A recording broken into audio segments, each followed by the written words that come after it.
حضرت سیدنا امام زین العابدین آپ وہ شخصیت ہیں، آپ وہ ہستی ہیں کہ جنہوں نے پورا واقعہ کربلا اپنی آنکھوں سے دیکھا۔ اس خاندان پہ ظلم و ستم کے جتنے پہاڑ گرائے گئے، لیکن اس خاندان کا ہی کام تھا کہ جنہوں نے صبر کی انتہا کر دی۔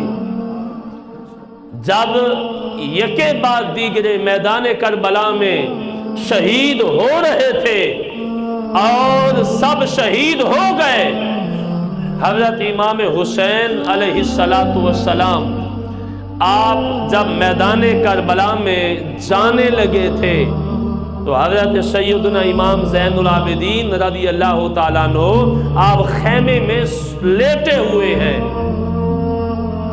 جب یہ قافلہ مدینہ سے مکہ آیا تھا، امام زین العابدین ٹھیک تھے، 21 سال کے یہ جوان ہیں، جب کربلا کے میدان میں جاتے ہیں، حضرت سیدنا امام زین العابدین رضی اللہ تعالیٰ عنہ مکہ آتے ہیں، مکہ سے کربلا جاتے ہیں، ٹھیک تھے، لیکن میدان کربلا میں جو ہی پہنچے بخار آ جاتا ہے۔ بخار اتنا تیز ہوا آپ نہ اٹھ کے بیٹھ سکتے نہ آپ چل سکتے تھے، لیکن جب امام حسین علیہ السلام میدان کربلا میں جا رہے تھے تو آپ نے اپنے والد گرامی کو یہ کہا کہ ابا حضور آپ مجھے 2 چیزیں دے دیں۔ فرمایا بیٹا کون سی؟ کہا ایک سوٹی دے دیں اور ایک تلوار دے دیں۔ حضرت سیدنا امام حسین نے پوچھا بیٹا تلوار کی تو سمجھ آتی ہے کہ تو یہ چاہتا ہے کہ میں میدان کربلا میں جاؤں اور یزیدیوں کو تباہ و برباد کروں، بیٹا سوٹی کیا کرتا ہے؟ تو کہا ابا حضور آپ جانتے ہیں بخار اتنا تیز ہے میں چل نہیں سکتا، میں یہ چاہتا ہوں میدان کربلا میں سوٹی کے سہارے جاؤں اور تلوار کے ساتھ یزیدیوں کو کاٹ کے رکھ دوں۔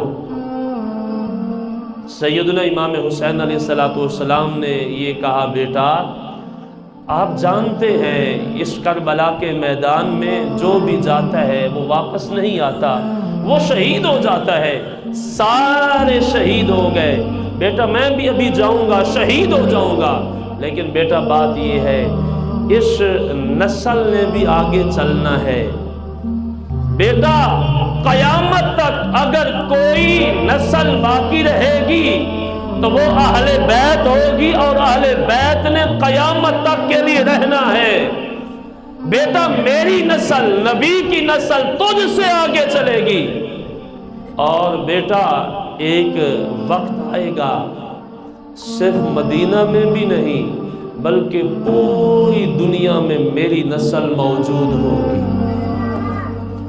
اور امام حسین پاک کا یہ جملہ اللہ کی بارگاہ میں اتنا مقبول ہوا، میں یہ بات چیلنج سے کہنا چاہتا ہوں آج کوئی دنیا کا ایسا شہر نہیں ہے جس میں سید زادہ موجود نہیں ہے، اور کوئی ایسا محلہ نہیں، ایسا خطہ نہیں ہے جہاں نبی کی آل موجود نہیں ہے۔ آپ اپنے محلے میں دیکھیں آپ کو کئی سید زادے ملیں گے، اپنے قبیلے میں دیکھیں کئی سید زادے ملیں گے، کئی شہر میں دیکھیں آپ کو اپنے شہر میں کئی سید زادے ملیں گے، تو فرمایا بیٹا تجھ سے آگے میری نسل چلے گی۔ اور امام حسین علیہ السلام کی نگاہ ولایت کا یہ عالم تھا، آپ یہ جانتے تھے میرے اس بیٹے کو کچھ نہیں ہوگا، حالانکہ آپ تو کربلا کے میدان میں جا رہے ہیں، ہو سکتا تھا کہ آپ کی شہادت کے بعد آپ چلے جاتے شہید ہو جاتے، لیکن امام حسین نگاہ ولایت سے جانتے تھے میرے اس بیٹے کو کچھ بھی نہیں ہوگا۔ پھر ہوا وہی کہ جب یہ قافلہ دمشق جاتا ہے ابن زیاد کے پاس، ابن زیاد نے دیکھا کہ سب تو شہید ہو گئے، یہ کون بچا ہوا ہے؟ کہا یہ حسین کا بیٹا علی ہے، کہا اس کو کیوں نہیں قتل کیا؟ اس مقام پہ حضرت سیدہ زینب رضی اللہ تعالی عنہ آپ فرماتی ہیں او بدبخت، کیا گلشن نبوت اجاڑ کے تیرا ابھی تک جی نہیں بھرا؟ کہا اگر علی اوسط کو شہید کرنا ہے تو پہلے مجھے شہید کرنا پڑے گا۔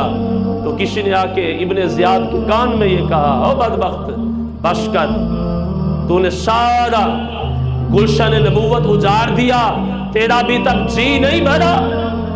پھر ابن زیاد نے کہا ٹھیک ہے، اب اس کو لے جاؤ یزید کے پاس۔ یہ قافلہ کوفہ میں جاتا ہے۔ کوفہ یہ وہ علاقہ تھا، یہ وہ شہر تھا جہاں مولا کائنات کا سکہ چلتا تھا، یہ دار الخلافہ تھا۔ اس کوفہ کے اندر حضرت علی پاک رضی اللہ تعالیٰ عنہ آپ کا سکہ چلتا تھا، آپ کوفہ میں رہے تھے۔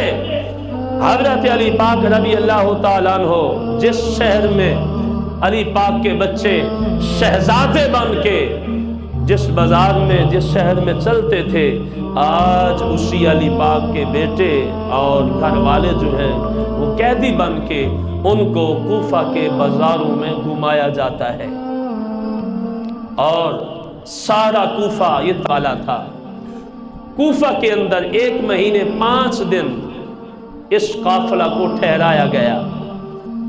کوفہ کی جامع مسجد جس کے اندر علی پاک خطبہ دیتے تھے، اس مسجد کے کمرہ میں اس قافلہ کو قید کیا گیا۔